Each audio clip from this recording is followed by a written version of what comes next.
Hello dear friends, उम्मीद करता हूं आप सभी खैरियत होंगे। दोस्तों, आज के इस वीडियो में हम लेके आए हैं top most important MCQ on computer memory. Important है, ये टॉपिक 3 है। इस वीडियो में जितने भी इंपॉर्टेंट एमसीक्यूज लाए हैं हम आपके कॉम्पिटिटिव एग्जाम के लिए बहुत ही ज्यादा इंपॉर्टेंट है। तो चलिए दोस्तों, स्टार्ट करते हैं क्वेश्चन नंबर 1 से। क्वेश्चन नंबर 1 आपकी स्क्रीन पे है, इंपॉर्टेंट है। Which computer's memory contains the system's boot sector file. अब आपको बताना है दोस्तों, जो कंप्यूटर की बूट सेक्टर फाइल है, जहां से बूटिंग होती है, तो वो किस मेमोरी में होती है। क्या कैशी में होती है, रैम में होती है, रोम में होती है, या फिर रजिस्टर में होती है। आपके पास 4 सेकंड है दोस्तों, इसका करेक्ट आंसर आपको बताना है। और वो यहां पर करेक्ट जो आंसर है वो है रोम, यहां पर करेक्ट हो जाता है। रीड ओनली मेमोरी, यहां पर मैं डिस्प्ले भी आंसर करूंगा ताकि आपको याद रहे। रोम यहां पर करेक्ट हो जाता है। अब ये बूट सेक्टर फाइल क्या होती है? बूटिंग, जब भी आप कंप्यूटर ऑन करते हो तो वो पहले बूट होता है, बूटिंग होती है, यानी कि जितने भी प्रोग्राम्स होते हैं वो लोड होते हैं एक तरह से। तो वो जो फाइल होते हैं, वो जो सॉफ्टवेयर होती है, वो रोम में होता है, वहां से वो लोड होता है। इंपॉर्टेंट है। उसके बाद हम चलते हैं क्वेश्चन नंबर 2 की तरह। इंपॉर्टेंट है बहुत ही ज्यादा। What are the 2 properties of RAM. अब आपको रैम के 2 प्रॉपर्टीज बताने हैं। क्या ये वोलेटाइल एंड टेम्पररी होती है, क्या ये नॉन वोलेटाइल एंड टेम्पररी होती हैं, क्या ये वोलेटाइल एंड परमानेंट होती हैं, या फिर ये नॉन वोलेटाइल एंड परमानेंट होती है। 4 सेकंड है आपके पास, आपको जल्द से जल्द आंसर देना है, फिर यहां पर मैं डिस्प्ले करूंगा आंसर। दोस्तों, इसका जो करेक्ट है रैम के मुतालिक आपको पता होना, ये है रैंडम एक्सेस मेमोरी। एक तो ये वोलेटाइल होती है और टेम्पररी भी होती है। तो यहां पर ए पार्ट यहां पर करेक्ट बन जाता है। इसको मैं यहां पर आपके लिए हाईलाइट कर देता हूं। वोलेटाइल एंड टेम्पररी याद रखना इंपॉर्टेंट है। उसके बाद हम क्वेश्चन नंबर 3 की तरह चलते हैं। इंपॉर्टेंट है, which of the following has the fastest speed in the computer's memory hierarchy। Okay, important है, आपको बताना है यहाँ पर जो यहाँ पर नीचे दिए गए हैं, इनमें से आपको बताना है कौन सी ऐसी मेमोरी है कंप्यूटर में जो सबसे फास्टेस्ट है। क्या कैशी मेमोरी फास्टेस्ट होते हैं, या फिर रजिस्टर्स जो होते हैं, रजिस्टर भी एक तरह की स्मॉल मेमोरी होती है रजिस्टर में, तो क्या वो फास्ट होती है, या फिर मेन मेमोरी, या फिर एचडीडी। बहुत ही इंपॉर्टेंट है। यहाँ पर आपको 3 सेकंड देता हूँ मैं आपको। इसका जो दोस्तों करेक्ट आंसर है, याद रख लेना, यहाँ पर आपको कंफ्यूज नहीं करना। जब भी रजिस्टर्स यहाँ पर ऑप्शन में हो तो रजिस्टर यहाँ पर सीपीयू की बात करें, ये सबसे फास्टेस्ट माना जाता है। तो यहाँ पर इसका करेक्ट आंसर भी यही बन जाता है। लेकिन एक चीज याद रख लेना दोस्तों, यहाँ पर जब रजिस्टर ऑप्शन में नहीं होगा तब यहाँ पर कैशी फास्टेस्ट बन जाता है। ओके, इन दोनों के बीच में अक्सर बच्चे कंफ्यूजन होते हैं, कैशी या रजिस्टर। नॉर्मली रजिस्टर तो बहुत ही, वहां पर रजिस्टर में बहुत कम मेमोरी होती है लेकिन फास्ट बहुत ज्यादा होता है। लेकिन अगर वहां पर रजिस्टर ऑप्शन में नहीं है तब कैशी ठीक है। ओके, यहाँ पर ये चीजें इंपॉर्टेंट है और करेक्ट बन जाते हैं। उसके बाद क्वेश्चन नंबर 4 की तरह चलते हैं। इंपॉर्टेंट है, where is the buffer between the CPU and main memory located. अब आपको बताना है सीपीयू और मैन मेमोरी के बीच में जो बफर है वो कहां पे होता है। इंपॉर्टेंट है, जहां से सीपीयू को इजी होता है एक्सेस करना, डेटा वगैरह फैच करना। इंपॉर्टेंट है, क्या कैशी में होता है, बफर में होता है, रजिस्टर्स में होता है, या फिर नन ऑफ दीज। आपके पास 4 सेकंड है। इंपॉर्टेंट है, इसका करेक्ट आंसर यहां पर मैं हाईलाइट कर देता हूं। रजिस्टर यहां पर करेक्ट बन जाता है। रजिस्टर्स ही होते हैं सीपीयू के बीच में, तो वहां पर वो बन जाता है करेक्ट। ओके, उसके बाद क्वेश्चन नंबर 5 की तरह चलते हैं। इंपॉर्टेंट क्वेश्चन है, which memory chip in a computer enables simultaneous read and write operation. Important है दोस्तों। अब आपको बताना है यहां पर शॉर्ट में जो रीड एंड राइट ऑपरेशन करता है, read as well as write. Okay, ये कौन सी है? क्या ये रैम है, रैंडम एक्सेस मेमोरी, रोम है, ईपी रोम है, या ईईपी रोम है? शायद ये यहाँ पर एम है। ओके, तो यहां पर देखते हैं इसका करेक्ट आंसर क्या बन जाता है। RAM, random access memory.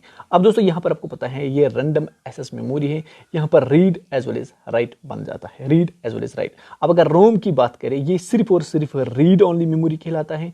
ये जो रैम है, ये रैंडम एक्सेस मेमोरी है, यहां पर read as well as write हो जाता है कंटिन्यूअसली। ओके, उसके बाद क्वेश्चन नंबर 6 की तरह चलते हैं। Hard disk employs which technology as a storage mechanism. अब आपको बताना है हार्ड डिस्क जो है ये किस टेक्नोलॉजी में आती है, या फिर किस कैटेगरी में आती है, या जो भी है ये आपको बताना है किस कैटेगरी या किस टेक्नोलॉजी में आता है। क्या ये मैग्नेटिक कैटेगरी में आता है, या फिर ऑप्टिकल में है, या फिर लाइट है। दोस्तों, जब भी आप हार्ड डिस्क की बात करें, ये मैग्नेटिक कैटेगरी में आती है। हार्ड डिस्क चाहे फ्लॉपी डिस्क चाहे हो, या कोई और डिस्क हो, वो मैग्नेटिक कैटेगरी में आते हैं। ऑप्टिकल डिस्क में सीडीज वगैरह आते हैं, डीवीडी वगैरह, ये चीज़ें याद रख लेना। बाकी यहाँ पर इसको देखते हैं, इसको मैं लॉक कर देता हूँ। बिल्कुल मैग्नेटिक यहाँ पर करेक्ट बन, ये मैग्नेटिक स्टोरेज कैटेगरी में आता है। उसके बाद क्वेश्चन नंबर 7 इंपॉर्टेंट है, What does SSD stands for?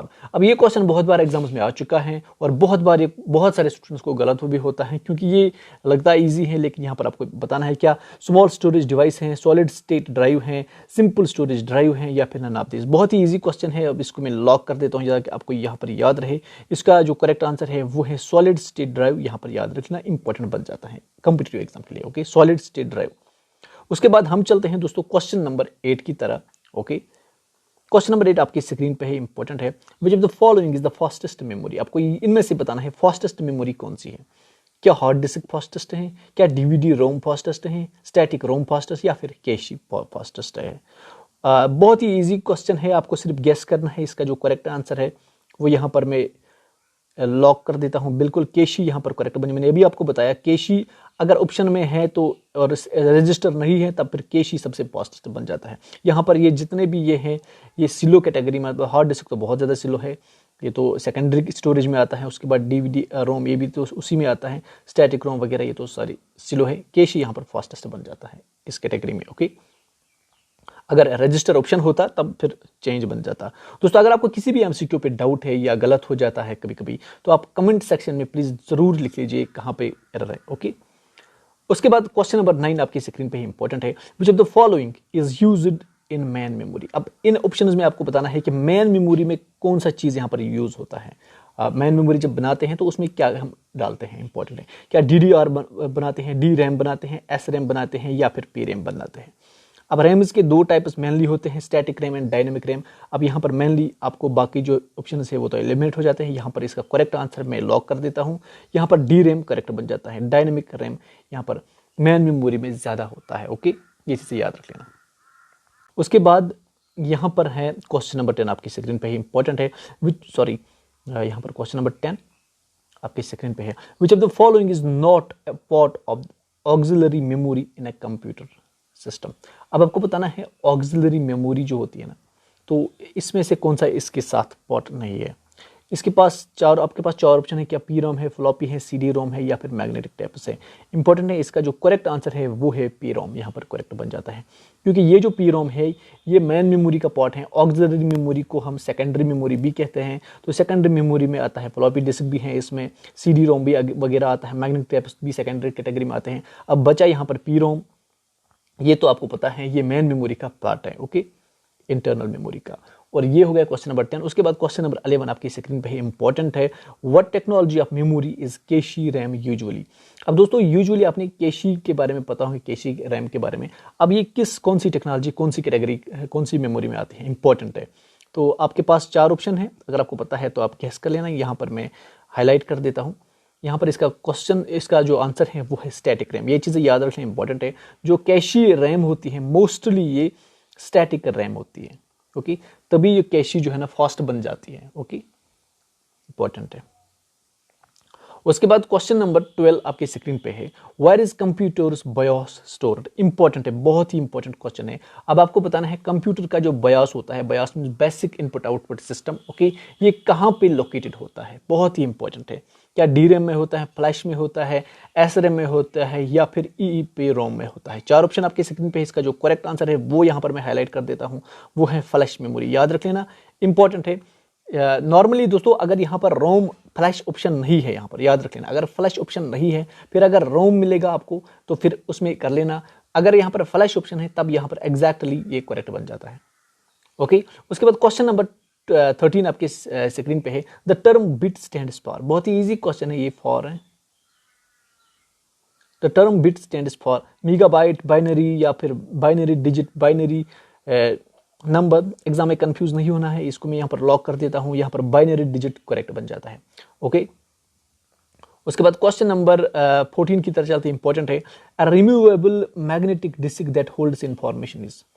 अब आपको बताना है इन 4 ऑप्शन में रिमूवेबल मैग्नेटिक डिस्क कौन सी है यहाँ पर जो कि इंफॉर्मेशन, जिनमें इन्फॉर्मेशन होती है। शॉर्ट में आपको बताना है रिमूवेबल मैग्नेटिक डिस्क आपको कौन सी। क्या हार्ड डिस्क है? नहीं, ये रिमूवेबल नहीं है। मॉनिटर भी नहीं कर सकते, पोर्टेबल वगैरह मेमोरी नहीं है। अब यहाँ पर जो करेक्ट है वो पहला ही है, यहाँ पर फ्लॉपी डिस्क करेक्ट बन जाता है। फ्लॉपी ऐसी डिस्क है जो कि हम रिमूव कर सकते हैं, इसमें कोई टेंशन नहीं।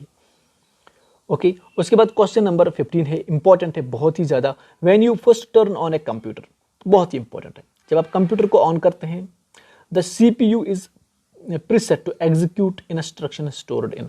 अब जाहिर सी बात है सीपीयू, अब आपको बताना है सीपीयू कहाँ से इंस्ट्रक्शंस लेता है, कहाँ से शॉर्ट में लोड होता है या इंस्ट्रक्शंस होता है, वो आपको बताना है। आपके पास 4 ऑप्शन है, रैम, फ्लैश मेमोरी, रोम या फिर सीडी रोम। अब यहाँ पर करेक्ट आंसर है रोम। याद रख लेना, इंपॉर्टेंट है, ये चीज़ें याद रख लेना। रोम में ही सारा कंप्यूटर का जो जितना भी प्रोग्राम स्टोर होता है वो रोम में ही होता है, तो वहाँ से ही सीपीयू फैच करता है सारा का सारा डेटा। ओके, उसके बाद क्वेश्चन नंबर 16 आपके स्क्रीन पे है, बहुत ही इंपॉर्टेंट है। Which one of the following represent 1 billion characters. अब आपको बताना है 1 बिलियन कैरेक्टर्स कौन सा इनमें से रिप्रेजेंट करता है।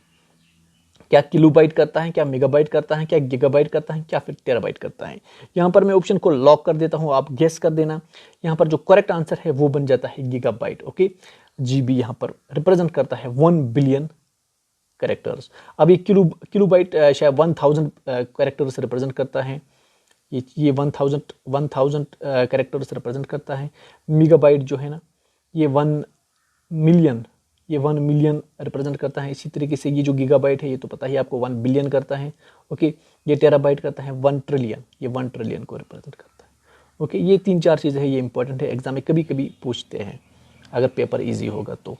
उसके बाद है question number 17, the memory that communicates directly with the CPU is called. अब बहुत ही इजी है और बहुत ही बेसिक है, बहुत बार आ चुका है ये क्वेश्चन। कौन सी ऐसी मेमोरी है जो डायरेक्टली सीपीयू से कनेक्ट करते हैं, यानी कि सीपीयू सबसे पहले वहां पर जाता है। ओके, क्या ऑक्सिलरी मेमोरी है, यूएसबी है, मैन मेमोरी है या फिर सीडी है। बहुत ही इजी है, यहाँ पर इसका करेक्ट है man memory, internal memory, okay, RAM जिसे कहते हैं, रैम रोम। ओके, ये 2 चीजें रैम रोम उसमें आते हैं। उसके बाद क्वेश्चन नंबर 18 है, इंपॉर्टेंट है। Which of the following memory improves the speed of execution of a program। अब यहां पर आपको बताना है कौन सी ऐसी मेमोरी है जिसकी मदद से स्पीड ऑफ प्रोग्राम बढ़ जाती है, इंप्रूव हो जाती है। क्या प्राइमरी मेमोरी है, कैशी मेमोरी है, सेकेंडरी मेमोरी है या फिर वर्चुअल मेमोरी है। इसका जो दोस्तों करेक्ट आंसर है वो मैं बताने जा रहा हूं, लॉक करता हूं। यहाँ पर कैशी मेमोरी करेक्ट बन जाता है, इंपॉर्टेंट है। इसकी मदद से कंप्यूटर में जो है ना इंप्रूवमेंट आती है। और उसके बाद है क्वेश्चन नंबर 19, इंपॉर्टेंट है। Which of the following is not a valid category of read only memory. अब आपको बताना है इसमें से, देखो दोस्तों, रोम के बहुत सारे टाइप्स हैं, रोम के लगभग 3-4 टाइप्स हैं। अब आपको बताना है यहाँ पर कौन सा एग्जैक्टली रोम का टाइप नहीं है जो कि गलत है। यहाँ पर आपको साथ में बताना है। यहाँ पर पी रोम है, ईपी रोम है, ईईपी रोम है, ट्रिपल ईपी रोम है। अब यहाँ पर दोस्तों ये जो पी रोम है इट मीन्स प्रोग्रामेबल रोम, ये करेक्ट है। उसके बाद ईपी रोम है, ये भी होता है, ये भी रोम का टाइप है, इरेजेबल प्रोग्रामेबल रोम। उसके बाद double E electrically erasable program ROM, ये भी करेक्ट है। अब ये जो ऑप्शन है ये कोई नहीं है, तो यहाँ पर यही करेक्ट बन जाता है, तो ये कोई रोम का पार्ट नहीं है। ओके, ये चीज़ें याद रखना। उसके बाद क्वेश्चन नंबर 20 की तरफ चलते हैं, बहुत ही इंपॉर्टेंट है। Select the smallest memory size. अब आपको बताना है स्मॉलेस्ट मेमोरी साइज इनमें से कौन सा है। क्या टेराबाइट स्मॉलेस्ट है, गीगाबाइट स्मॉलेस्ट है, किलोबाइट स्मॉलेस्ट है, मेगाबाइट स्मॉलेस्ट है। अब इन 4 में याद रखना, इन 4 ही की बात करना, ओवरऑल तो बिट वगैरह है। अब यहाँ पर इन 4 की बात करते हो, यहाँ पर जो स्मॉलेस्ट है वो किलोबाइट स्मॉलेस्ट बन जाता है। ओके दोस्तों, ये थे 20 इंपॉर्टेंट क्वेश्चंस कंप्यूटर मेमोरी में। अगर आपको वीडियो अच्छा लगे तो लाइक जरूर कर देना, साथ में हमारे चैनल को भी सब्सक्राइब कर देना। Thank you for watching dear friends.